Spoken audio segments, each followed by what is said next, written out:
ധനുഷിൻ്റെ Kubera cinema OTT റിലീസിന് ഒരുങ്ങുന്നു. ഈ വരുന്ന ജൂലൈ 18-ാം തീയതി ആമസോൺ പ്രൈം വീഡിയോയിലൂടെ 5 ഭാഷകളിലാണ് സിനിമ OTT റിലീസ് ചെയ്യുന്നത്.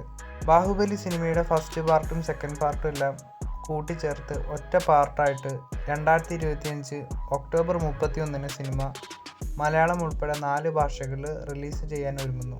ബാഹുബലി ദ എപ്പിക് എന്നാണ് ഈ ഒരു വെർഷന് പേരിട്ടിരിക്കുന്നത്. അടുത്തൊരു സിനിമയുടെ പുതിയ ഷെഡ്യൂൾ പാലക്കാടാണ്. അതുപോലെ ജൂലൈ 15-നാണ് ഈ ഒരു ഷെഡ്യൂൾ സ്റ്റാർട്ട് ചെയ്യുന്നത്. 30 ദിവസത്തെ ഷൂട്ടിങ്ങും ഉണ്ട് ഇവിടെ.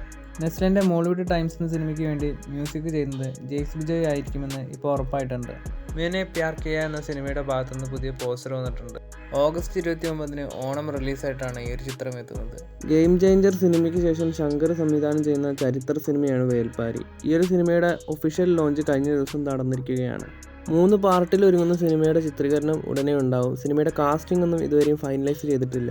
ഇന്ത്യൻ സിനിമയ്ക്ക് ശേഷമുള്ള ശങ്കറിൻ്റെ ഡ്രീം പ്രൊജക്റ്റ് കൂടിയാണ് വേൽപ്പാരി എന്ന് ശങ്കർ വേൽപ്പാരി സിനിമയുടെ ലോഞ്ച് ഫംഗ്ഷനിൽ പറഞ്ഞിരിക്കുകയാണ്.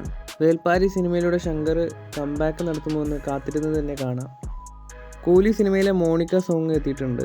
പൂജയെക്കാളും ഈ ഒരു സോങ്ങിൽ തകർത്താടിയത് സൗബിൻ ഷാഹിർ ആയിരുന്നു. റീൽസിലൊക്കെ അടുത്ത ട്രെൻഡിങ് ഐറ്റം തന്നെ ആയിരിക്കും മോണിക്ക സോങ് എന്ന് തോന്നുന്നു. മമ്മൂക്കയുടെ കളങ്കാവൽ സിനിമയുടെ ജോണർ ക്രൈം ഡ്രാമ ആയിരിക്കുമെന്നാണ് പറയുന്നത്.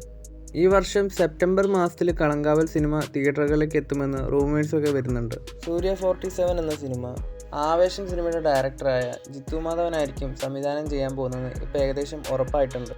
മലയാളത്തിലുള്ള ഒരുപാട് താരങ്ങളും അതുപോലെ ക്രൂ മെമ്പേഴ്സും ഈ ഒരു സിനിമയിൽ ഉണ്ടാകുമെന്നാണ് പറയുന്നത്. ഇതുവരെ കാണാത്ത തരത്തിലുള്ള ഒരു ഡിഫറൻറ്റ് സ്റ്റൈലിലുള്ള കോപ്പ് റോളിലായിരിക്കും സൂര്യ ഈ ഒരു സിനിമയിൽ അഭിനയിക്കുന്നത്.